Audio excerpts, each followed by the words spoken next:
Leo studied cognitive science and AI. He founded Clever Pet for connected consoles for pets, Fluent Pet for systems for word button boards, How They Can Talk, a research initiative he'll be speaking about. This is work with Federico Rosana, who Leo tells me is in Kenya right now.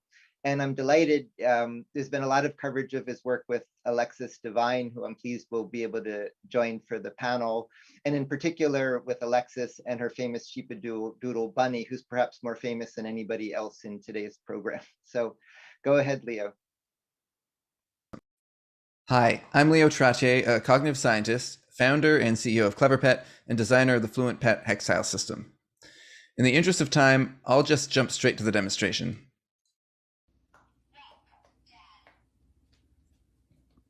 Oh, he'll be done with work soon.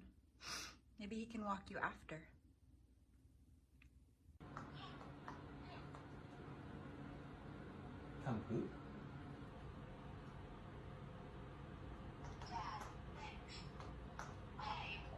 Dad went walk, yes. Dad went walk. Dad and Bunny went beach.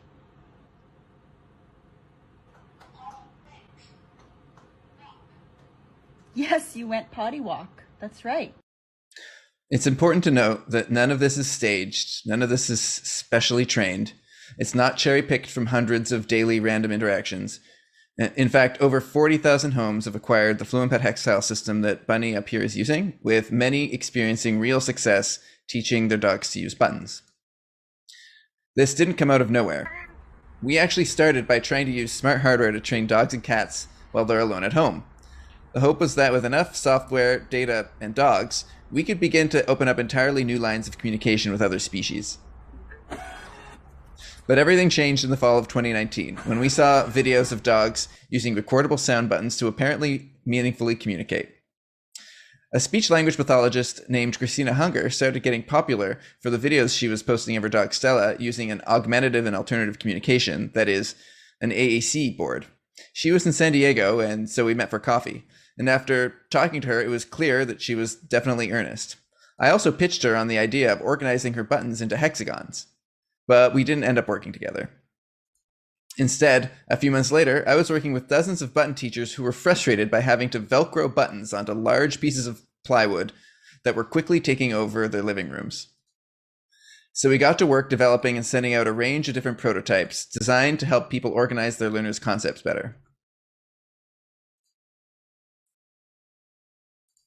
One particular learner, Bunny, a Sheepadoodle in Tacoma, Washington, ended up capturing the attention of millions.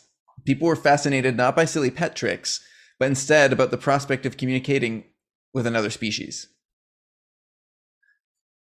While this attention helped us develop a good business, even more exciting, it meant that there were thousands of people eager to help figure out whether, how, and how much dogs and other animals we live with can communicate in language-like ways.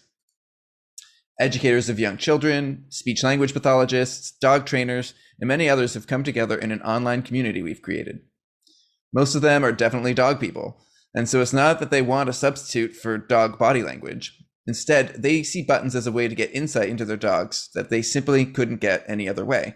Indeed, having buttons usually means paying even closer attention to all the cues dogs give when trying to communicate. So with all this interest coming in from around the world, it made sense to reach out to Federico at my alma mater, UC San Diego. Thank you, Leo. Hi, I'm Federico Rossano, and I'm an assistant professor in cognitive science at UC San Diego.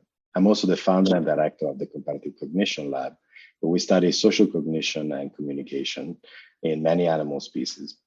We are interested in diversity, and we're interested in individual differences, and we are studying how disabilities change across the lifespan in infants, older children, adults, how it varies across cultures and how it varies across species. If you're interested in change, you're interested naturally in evolution, but you're also interested in domestication and the effect that this has had on many animals' ability to communicate and to think of others. When Leo reached out to me to develop the How They Can Talk project, I was already familiar with the history of the enculturation studies and the attempt made, especially in the 60s and 70s, to teach non-human primates sign language.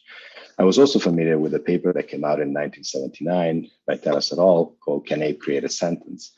That basically had destroyed the field of animal language studies. That paper, published in Science, suggested that non-human primates can learn to associate sign to meaning, but ultimately they show no evidence of syntax and no flexible use of the signals, suggesting that this had little to do with language, or at least with what we think human language is all about. So how did the field respond?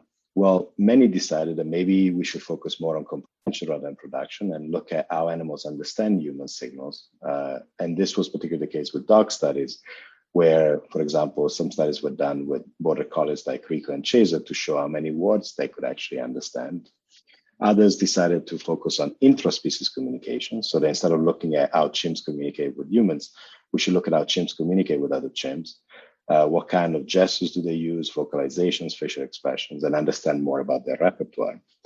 Others interested in the evolution of spoken language thought that it would be better to focus on vocal learning species, given that there are so few, and to focus, for example, on parrots and songbirds, recently on bats, sea lions, seals.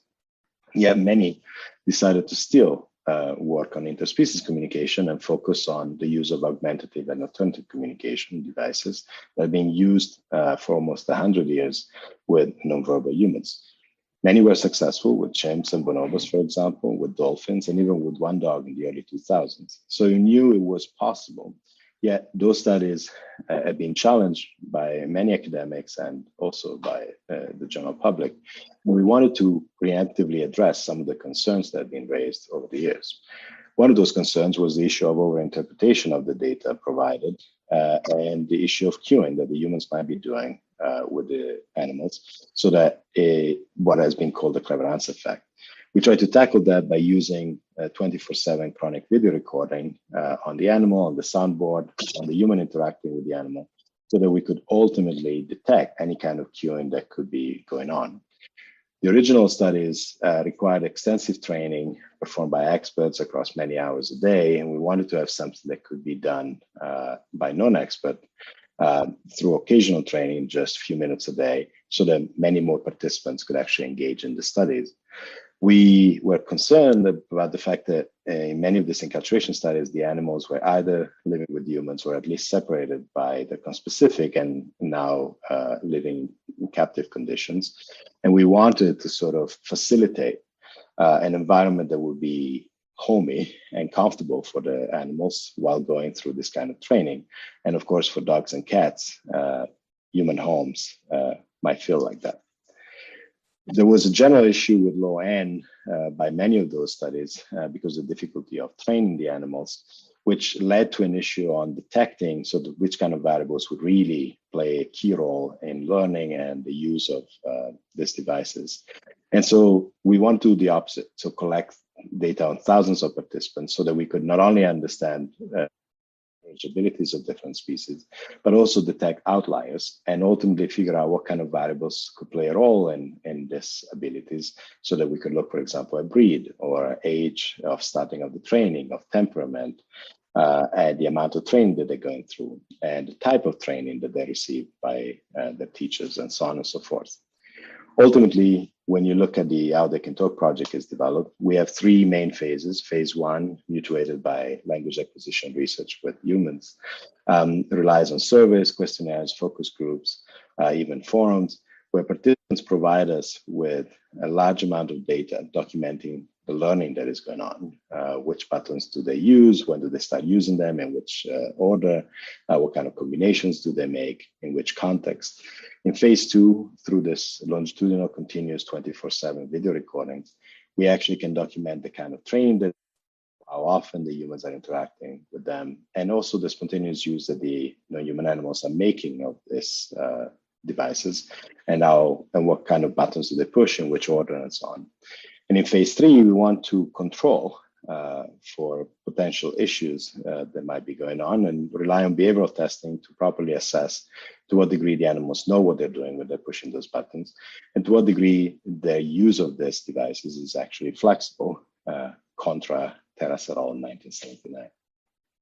So ultimately, what we aim to understand is how non-human animals communicate, to what degree they can learn symbolic communication, and once they have these tools available to them, what does it reveal about their way of making sense of the world, the way they understand the world, their cognitive abilities, and what does it reveal about how they experience things, their emotional life, their social concerns, what do they care about? Ultimately, by providing them with richer communication, we hope that this will help us better recognize the urgency of improving their welfare. What we're hoping is that by providing these animals with choice and control, by giving them a voice, this will help humans finally listen. Thank you so much for your attention, and thank you so much for your support.